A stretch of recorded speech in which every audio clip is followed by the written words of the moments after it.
Welcome back to R-Type Command, and my final thoughts and review of the game, its impact on the franchise as a whole, and what R-Type means to me. Let me start with a bit of history. I've long been a fan of the R-Type series. I remember seeing R-Type 1 and 2 back in the arcades, and though I never blew any quarters on them, correctly judging their enormous difficulty, they certainly caught my eye. When I was a kid and got my first Game Boy, the original one, the first game I bought for myself was R-Type for Game Boy. Talk about a difficulty spike. It's no easy game, but I did manage to eventually beat it and played it over and over. The world building and technology and enemies and potential behind everything immediately captured my attention. Fast forward a few years and I found myself picking up R-Type 3 and Super R-Type for the SNES. However, somehow, R-Type Delta completely flew under my radar until R-Type Final, and I ate up Final. Final is sort of like the series Bible, codifying and documenting everything and greatly expanding upon the R-Type universe in every conceivable fashion, and my love for this series only grew. IREM's attention to detail, fully fleshed out ships and lore, the creativity behind the Bido monsters all bespoke of a creator's love for the series, and one that I echoed.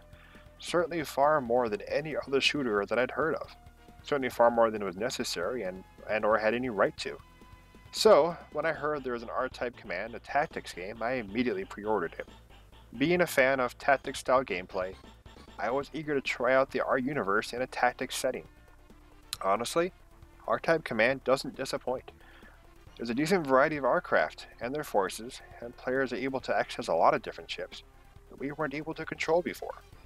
Once again, IREM had greatly expanded their universe in a single game, and that's a major strength for R-Type Command. If you're a fan of R-Type, you owe it to yourself to play this title. Given its slower tactical framing, R-Type Command is able to tell a story only hinted at in previous titles, namely Final. The ending is certainly bittersweet.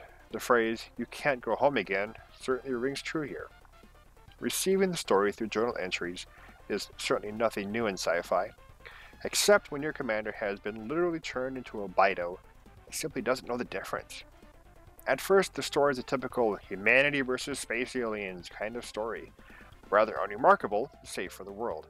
However, the Bido campaign turns this whole story on its head and redeems it by forcing the player into the perspective of the very aliens they've been killing for the entire first campaign.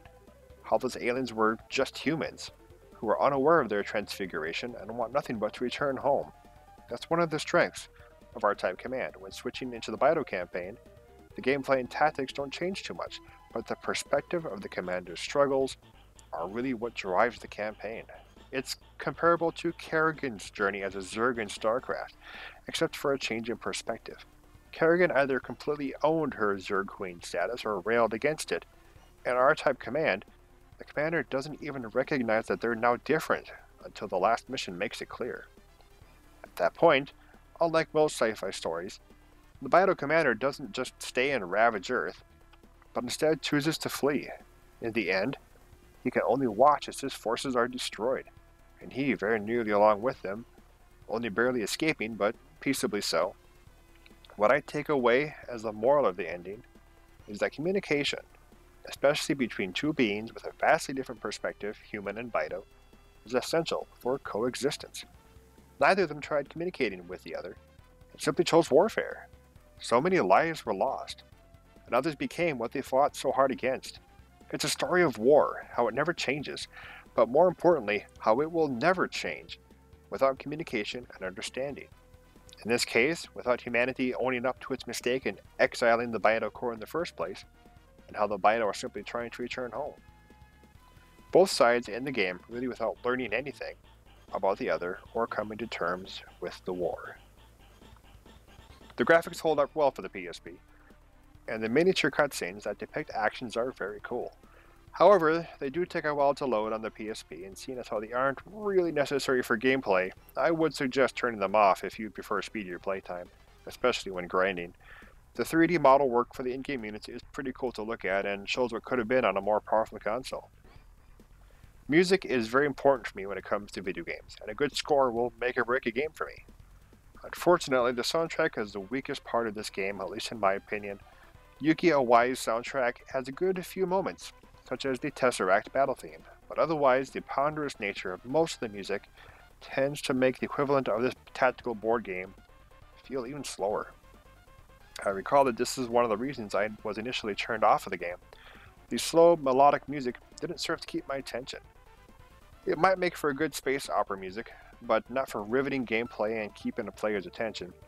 Equally unfortunately, R-Type Final soundtrack is also the weakest part of that game as well, and the two have some similar themes. The classic R9 to the front theme is nowhere to be found. Neither is the classic Baito boss battle music. I feel that if the soundtrack was a bit punchier and included some of the already established leitmotifs, this game might have had a bigger impact. Don't get me wrong, it's not that the music is necessarily bad, I just feel that many of the primary tracks are misplaced. By now, you've seen what I mentioned in episode 1 regarding the tactical board game style of gameplay. Up until Command, R-Type was considered to be a thinking gamer's shooter, and this title really nails that motto down. It can be a real trick adapting yourself to Command if you're fresh off the other titles. That being said, the gameplay is well done here. There's a large variety of challenging maps, and plenty of ways to go about finishing them with the units at your disposal. There is no one best path to victory, although having a bunch of gains will never steer you wrong. The interplay of various weaponry with attacks and blocks and counters and the game-changing impact of even a single wave cannon will make no two matches play the same. If you want a good sci-fi tactical game with ships and mechs, frankly, this is one of the best ones available. In these times where there are plenty of other sci-fi tactics games like Warhammer 40k, StarCraft, XCOM, and Battletech, only one is based on a classic shooter from the 90s. There is only one R-Type Command. Full disclosure, I only posted videos of successful missions. However, there's only a few times that I lost a mission, and it only happened on the Baito side, and even then, it was only due to close timeouts. Looking at you, Mission 35.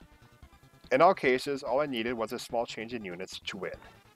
As long as you approach the game with a tactical mindset and are reasonably careful, you likely won't have any difficulties here. That being said, the Baito campaign is substantially more difficult than the human campaign. If you go back and watch the Space Corps missions, I am far more cavalier with my tactics than I am when playing as Baito, and that's largely due to the Baito not having a good radar unit, which forces you to position units more carefully and really consider every move. The game is relatively forgiving in the Space Corps missions, but even a few mistakes as Baito will send your forces into a death spiral and a swift game over. I replayed only about 15 missions for grinding purposes, and most of that was in the early part of each campaign. I'd like to thank all of you who watched these videos.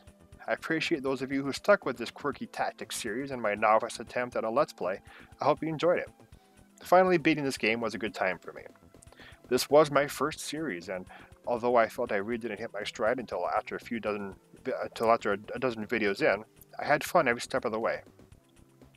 I'm aware there's a sequel, but it was released in Japan only, in the twilight days of Irem. I'm also aware that a fan English patch was done recently, and so, someday, I may return to R-Type. If you're looking to get into R-Type yourself, acquiring the games can be a little difficult nowadays. The unofficial versions I know of are in iOS, as .emu has republished R-Type 1 and 2. In my opinion, the best game is the SNES exclusive R-Type 3, but R-Type Final is the most important one for how much it adds and cements the world of R-Type. If you would like to learn more about this series, then I suggest going to the R-Type wiki. If you look carefully, you may find that a certain Siegfried Z is the admin on the site and contributed most of the pages and editing over many years. Like I said, I'm a big fan. Also, the website Hardcore Gaming 101 has a comprehensive history of the series, and I suggest that as well. Links are in the description. Finally, if you enjoyed these videos and this series, please like and subscribe. I've got more ideas for Let's Plays down the road. If you are a D&D player, I have many musical playlists that I've compiled for ambience. Check them out if you're interested. Thanks for watching, everyone, and I will see you all in the next series.